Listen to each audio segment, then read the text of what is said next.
Okay, this is the electrical revision question solution number 2. We've got 3 parallel resistors, so I suggest you draw it and put the information on, which I've done. We know that the total resistance is 15 ohms, and we know that 2 of the values. We know that one is 120 ohms and one is 60 ohms, and we've got to find the third resistance. I'll label that R3. So we need to find the value of the third resistor, part A.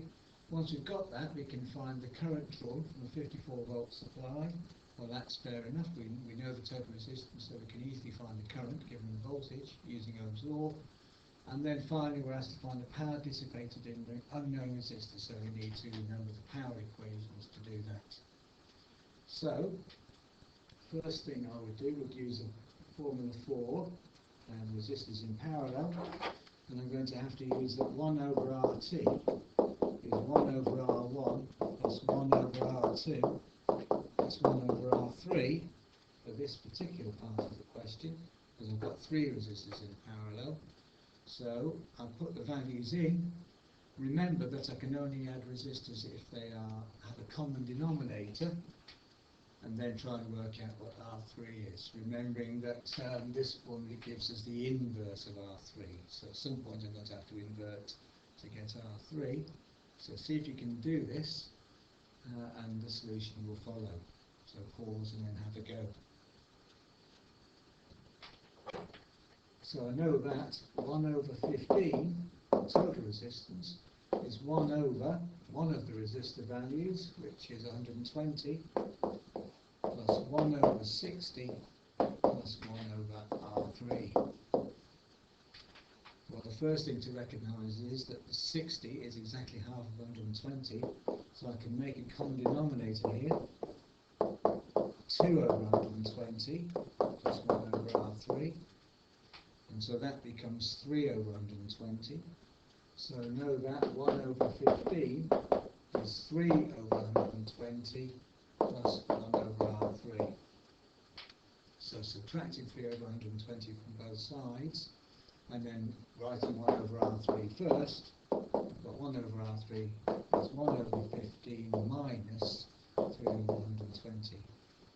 Well, again, I need now a common denominator. So I ask myself, what have I got to multiply 15 by to get 120? Well, 10 is 150, so take away 2 lots of 10, so that must be 8. So 8 over 120 is the same as 1 over 15, multiplying top and bottom by 8, minus 3 over 120 is 1 over R3. Now doing the subtraction, 8 take away 3 is 5. So I've got that 1 over R3 is 5 over 120. So therefore, inverting both sides, R3 must equal 120 over 5, which is 24 ohms. So that's part A done. Now part B asks us to find the current drawn from the 45 volt supply. So have a go at that, parts B and part C, how you get on. See how you get on, solutions will follow. Okay, so for part B then, I've just redrawn it and put in the value of the resistor that we now know is 24 ohms, a missing resistor, but we actually don't need this information for part B. We just need to know the total resistance is 15 ohms and the supply voltage is 45 volts. So it's straight Ohm's law to find a current drawn from the supply. So for part B, I equals V over R, voltage is 45 and resistance is 15, and so that gives us a current of 3 ohms. So that's part B. Part C asks us to find the power drawn from the dissipated in unknown resistor. In other words, this 24 ohm resistor. What is the power dissipated in this? Well, I've got 3 possible formulas I can use for the power.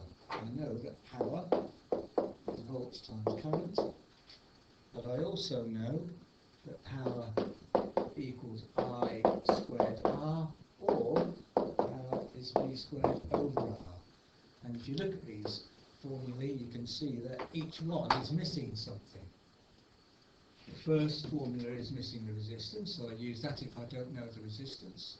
Similarly, I use this one if I don't know the voltage, or this one if I don't know the current.